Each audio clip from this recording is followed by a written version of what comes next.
Hey yo, what's up? My name is Tom Mizzle. You watch my channel Mizzle14, and I'm here doing a review of Housewives of Potomac, Season 4, Episode 3. Alright, it started off with a flash forward of Ashley Uncle Lump's party and saying that Michael was flirting, he's doing things, and he was talking to a guy. I don't know if he was working at the party or something like that, but it was a nice dark skinned black guy.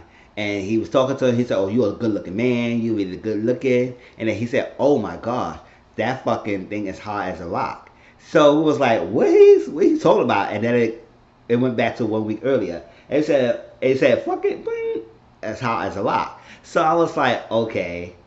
I was like, well, yes, but we know that Michael has a tendency like touching butts. So I kind of really assume, I really know that he was talking about his ass. That's really hard as a rock. But it cut right there to make us think like, okay, what is he really referring to? Ass or dick, whatever it is. I said, I know he was not touching my dick, that like really in a party. But I think he touched his butt, and then he said the thing is hard as a rock. So it's like, okay, whatever. So it was 1 week earlier. All right, so Ashley's still trying to get pregnant. So she changed her diet. Like she tell us over and over, she changed her diet. She's trying not to drink as much. That's big the difference because after the old episode, she was drinking a lot. But she said she's not trying to drink a lot. Michael's on an exercise bike, on a bike doing his exercise.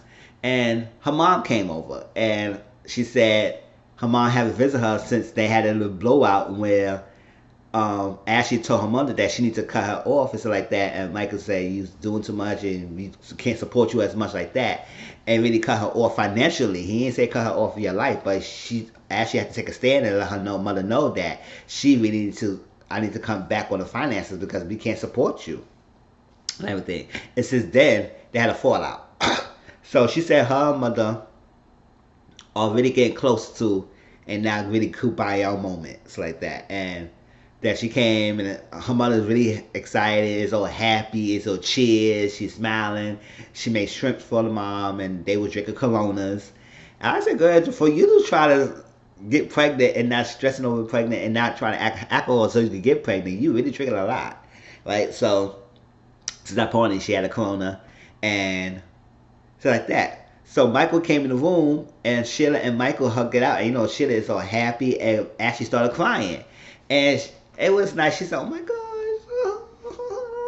She said, "What's going on? What's on?" And it said, "Yeah, hug. This is the first time you hugged for a long time." Because, yeah, Sheila and Michael hasn't been seeing eye to eye and being really that close together since for a while now. So the fact that they hugged it out, it made Ashley so emotional at the point.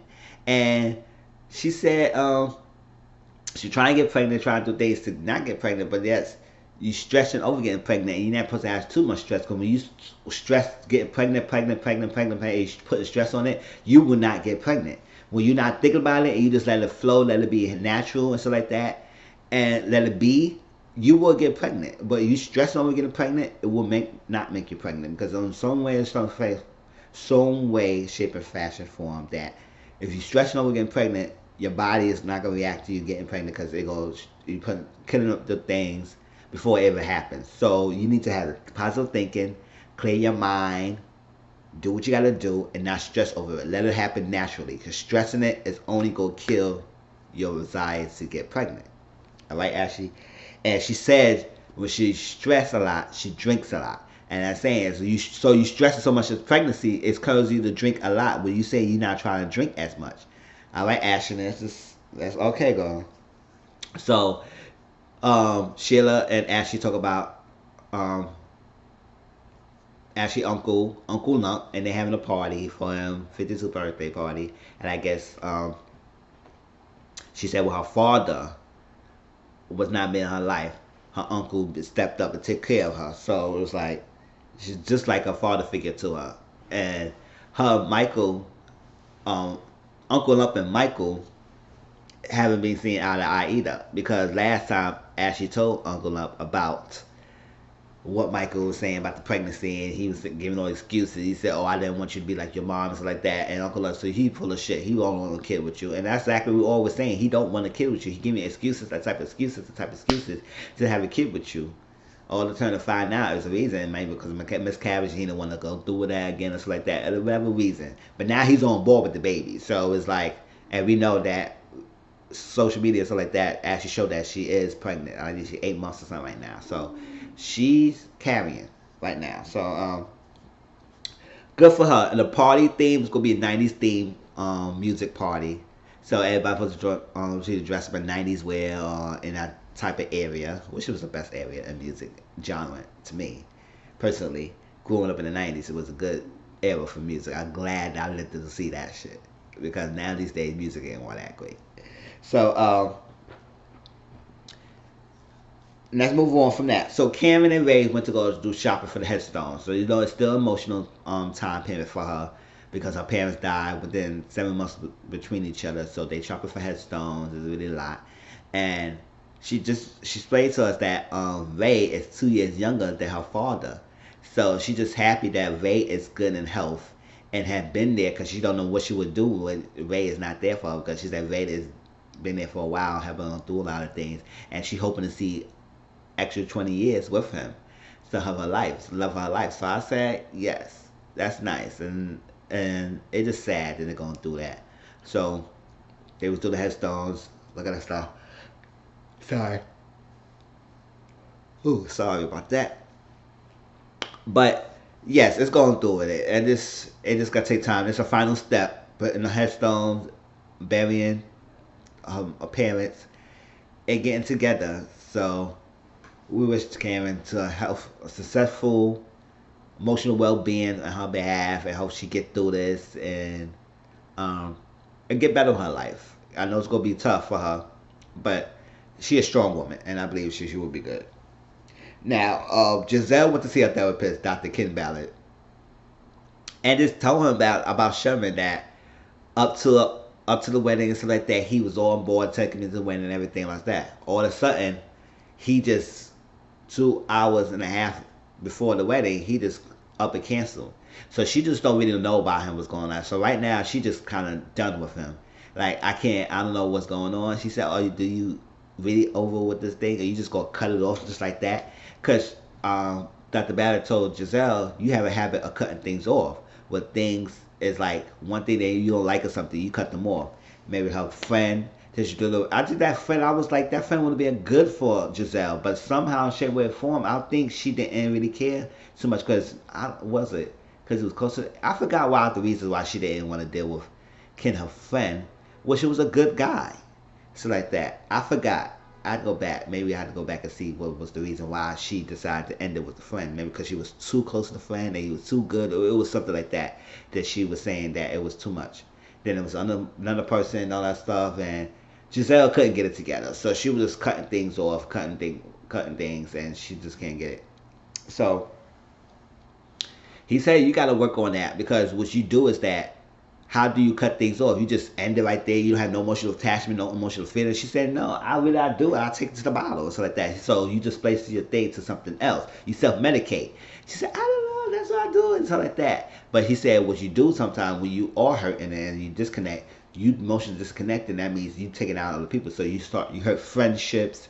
You probably take it out on your kids. Probably take it on your girlfriends and stuff like that. You take it on relationships. So you need to learn how to not let your emotional feelings towards your relationships get in effect in your relationship with your friends or parents or kids, just like that. So you got to learn how to do that, be more compassionate and not cut things off and just like, okay, whatever.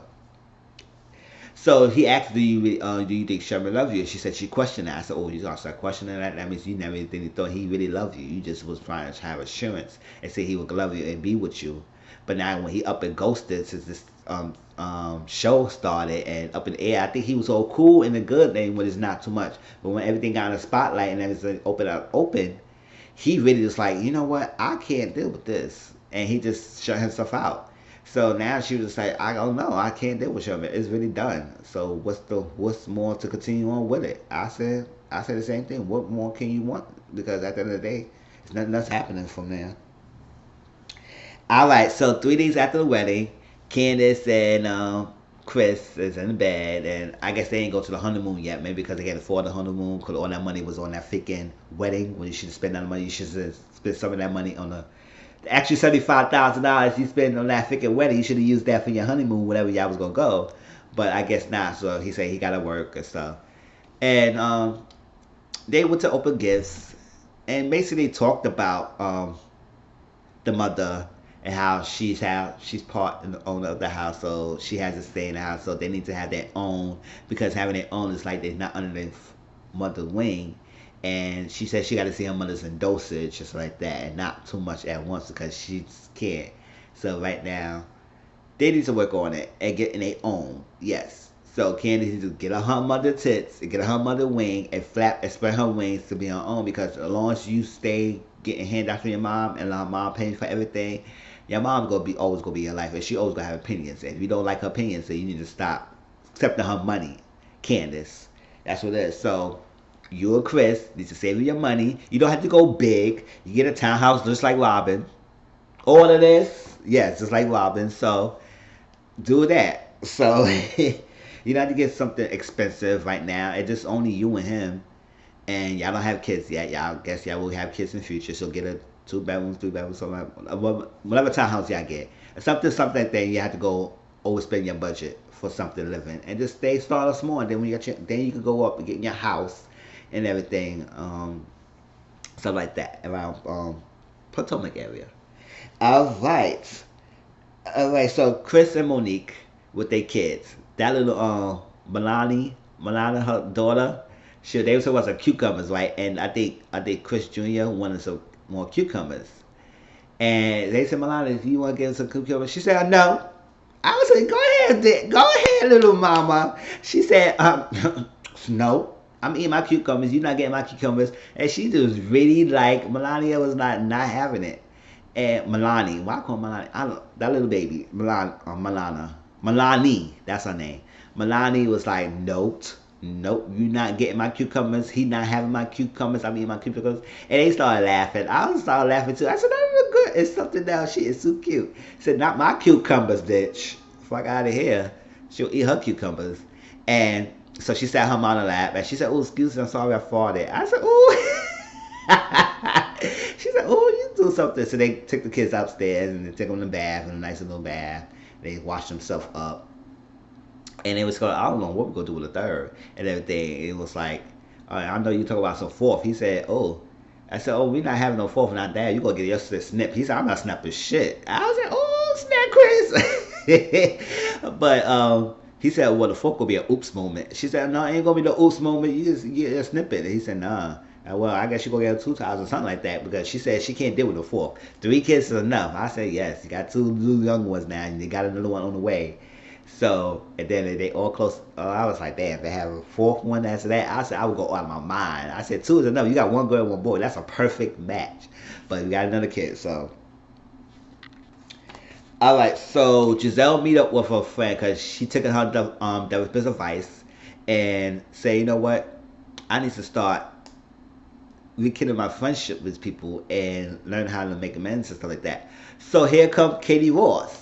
So I was like, all right, Katie Ross came with this long ass red ass shit on her head, like she said she's like an Indian style, when basically she didn't get her the hair done, so she had this overall hair scar, whatever.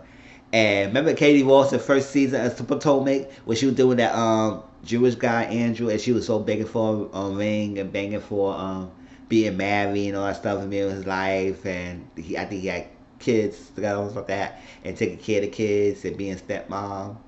Oh, her kids. I forgot. I don't think it was. It was something like that. And basically, she wanted to marry him. And also started that season where she was going through.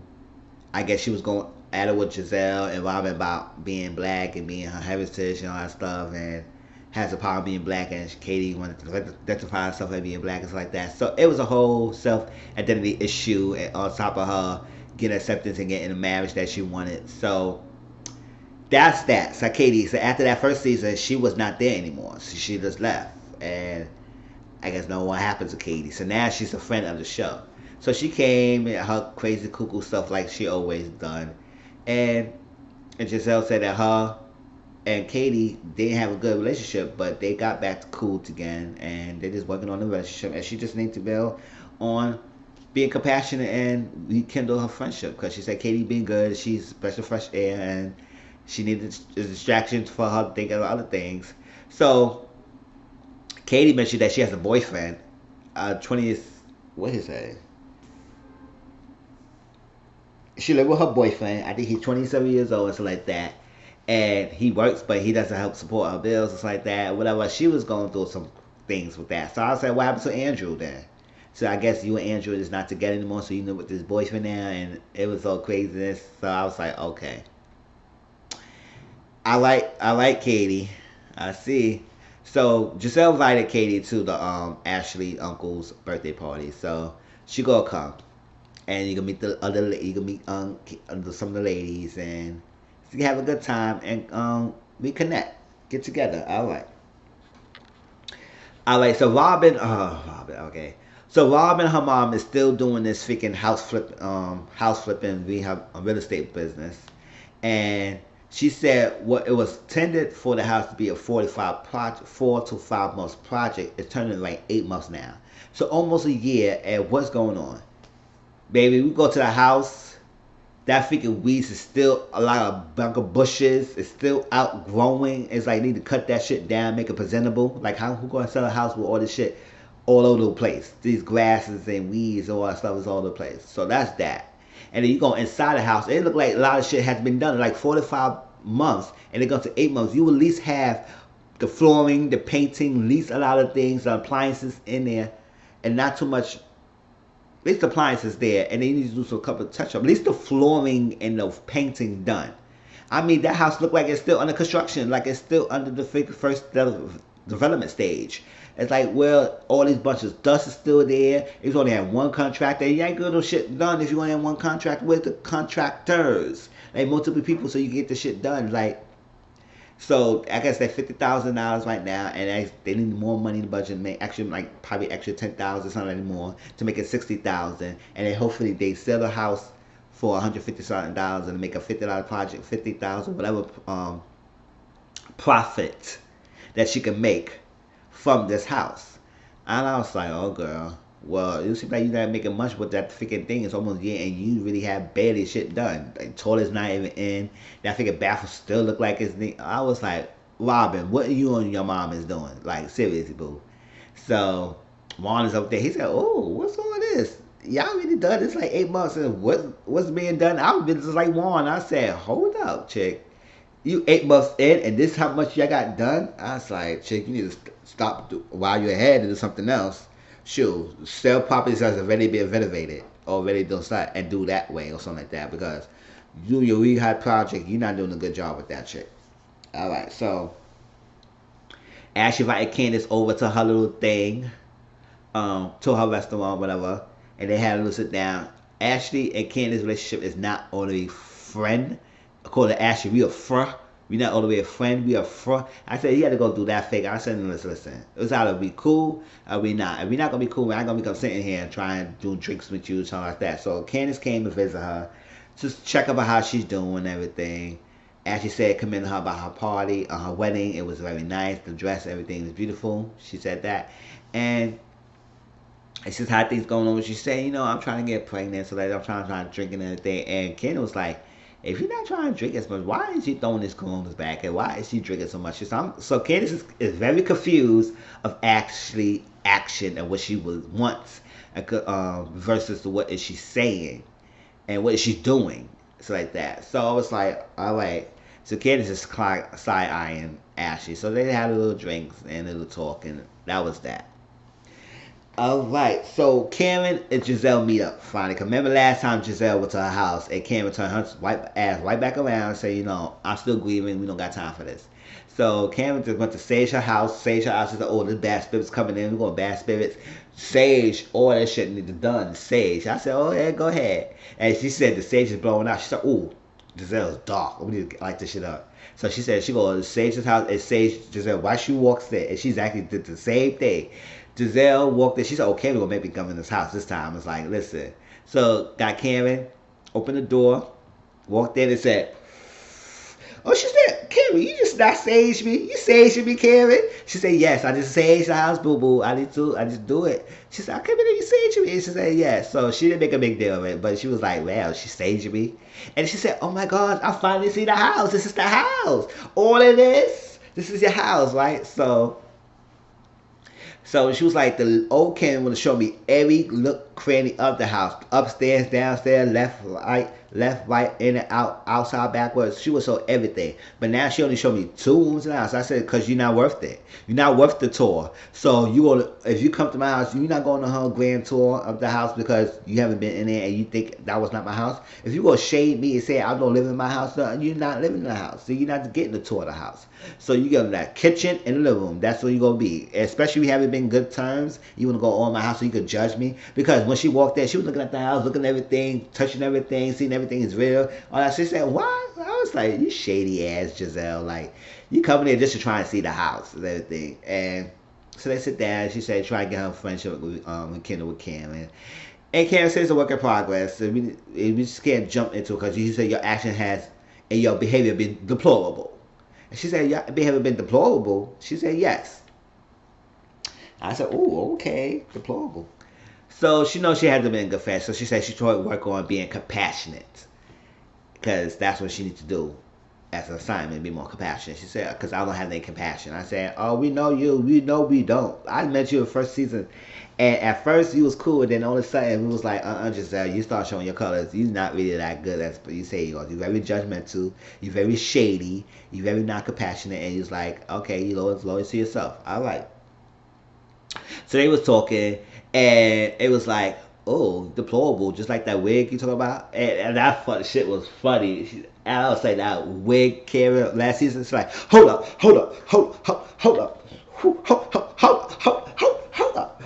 Wait, hold up. That shit was funny. I was laughing. That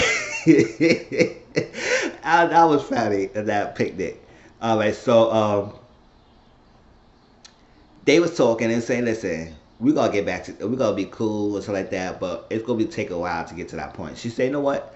We're gonna be cool, let's be friends. Let us, and Cameron said, we're not gonna do it. It's how we be friends friends to be cool and stuff like that, or we just cut the friendship because I'm not being this fake ass shit. We try to like that. We gotta cut the friendship or we gonna be friends. That's what it is. We're not doing this fake ass fake thing. Faking it till you make it type of relationship. No, we're not having that. So she said, oh, let's tell each other secrets. So if you tell my secret, I know we're not being good with each other. So Giselle said she used hair removal in her Hawaii. And I said, oh, okay, I don't know about shaving down there and stuff like that. I don't think about shaving myself down there because I hair. But I don't know what's like that. She said your hair removal. Because she said, oh, you use nail. She said she used hair removal to do it. And she said she used that instead of doing waxing. Because she said she want to do little bumps and stuff like that when she wax. If she does the waxing. So she does decide to do hair removal. And then she just shave it up herself. I said, okay. So Karen said, listen, since she took her implants out, she go to sleep with her bra on all the time because she don't want Ray to see her thing naturally loosey-goosey out, free flowing under. So she have it perk up in her bra. I said, girl, go sleep with the bra there. That's your husband. He been your husband for a long time. He don't care if your bra is sagging to the side and shit like that. So she just, I was like he's seen everything. He's seen the implants before implants. So you took it out, let it be. So I just said, I didn't want to hear all that. It's like, oh, no vision. I ain't going to tell anybody. So that was the secret. So if the secrets get out and anybody heard it, they know that they told, they wanted them to, they know the other person told it. Because nobody else know about what their secrets were.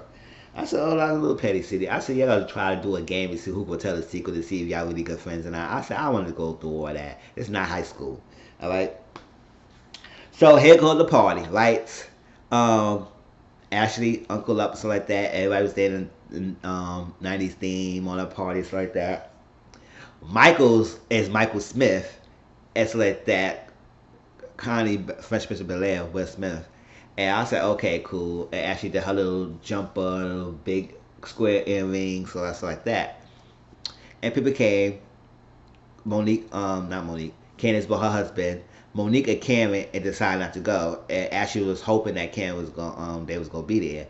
And Monica came and said, "Oh, I'm not jumping and going to her." I said, "No, no, we're not doing that." I said, "Okay, cool." So it was a party. Everybody had a good time. Katie came in. They said, "Oh, remember Katie? She's crazy as hell." I said, "All right." So Katie met Candace. She said, "Oh, Candace, how you doing?" So she said, "You married?" Yes, 4 or 5 days in. She said, "Oh, well, I would have met you 5 days ago. I would have told you not to do it." I was like, "Oh, Katie, stop it. You shady. That's your insecurity, girl. What happened to you and Andrew? It didn't work out, boo boo. So you want to get all upset?" And she met Cass. She said, "Oh, it was not about you. It was not about you. You know, it just marriage is tough." And so I said, "Don't pussy pop now. You met that shit." All right, so she sat there, and I guess she talked about some money that she's got, and her mother took the money and said, "Oh, excuse me, thank you," and stuff like that. And then Candy said, "Oh, well, I just me, my brother, my sister, and we all share the inheritance and all that stuff, and you lucky because you don't get to share, and I get to share." I was like, "Oh," so they was like, "Oh, wow, so you upset because she by herself?" And because you got to share the money, she said, "It's not about the sharing the money, it's just about sharing the love and sharing something like that." Yeah, she still got to share. I mean, if you got multiple kids, right? So that was that. And then flash forward 4 hours later, they was going a good time and everything that. Oh well, before that, Ashley went on her Michael and Uncle Luck talk, and they hug it out. And Michael said, "We could talk about it later. Not right now. It's your night, and stuff like that." So I guess they will have that talk and everything. But Ashley wanted Michael to talk to him and say we get things done. He said we talk and so like that. We cool right now. We will get that to later on, and like that. But right now, let's let him enjoy his thing, and we get to that point and so like that. We will hash it out. It will happen. And they say they were kissing and loving each other. All right. 4 hours later, they were still there partying up the damn store. I said that must be a good party. So party at the store, drinking, all that stuff. I think somebody was in the Instagram posting and shit like that. And apparently, Robin may have heard Michael, because Michael said, "Oh, I like Juan. Juan is my man. Juan is the man. I love him." And she said, "Well, she loved me too." He said, "Yeah, I love you too. But Juan is my man. I cool with him. I like Juan." Stuff like that. I said, "Oh." And Robin said she may have heard Michael saying that he will suck Juan's dick. I said, "Oh shit, that's strange. Oh, we go for touching ashes and sucking dickers, Michael. What are we doing? Touching ashes and then sucking dickers, dickers. What the fuck I say? Such dicks, Michael. Like, what is this going on?" So I was like, "That's way too extreme. Because all we know, you just like touching asses. We don't know you want to go down and slop the knobs now." So she said she's not gonna let cause she said it was fuzzy. She was drinking a lot, she fuzzy. So she thought she may have heard it. Maybe she had heard it, but she not gonna go overboard about it. She gonna let it go and just move on and figure that she ever heard it. So until later on, if it does come out. But Michael said that as Michael's working on it's like that, and I guess one of the people said, "Well, I haven't heard anything," because he said he may have said some things that he might have regret later. So we want to know what he was saying because we didn't hear him say that. Oh, we just heard that. Oh, Juan is my man. Juan is my man. So I was like, "Oh, I like Juan," but I see. I mean, it's something because all throughout the season, since we got introduced with Michael, we know that Michael is a little bit fluent in liking men and being around the men because since Juan was there and then only Chris said, "Oh, why the men is not here? Where's the men at?" And so I said, "You didn't bring Juan. I like Juan. Why he didn't come?" And he said, "Juan got football practice like that." He said, "Oh." I said, "Oh, you hurt?" So like that. So we'll see. I mean, throughout the thing, we know he like touches the asses like that. It was always rumoured that he's bisexual. Maybe he does deal with men, it's like that. But he's married to Ashley. He loves Ashley, it's like that. But we don't know. All we know just know he likes to touch men's butts. So to go from touching butts to say that you want to suck Juan's dick, that's way too much for us to know that and everything. And he said he may have said the thing. So if you did say that, you need to own up to your shit, Michael.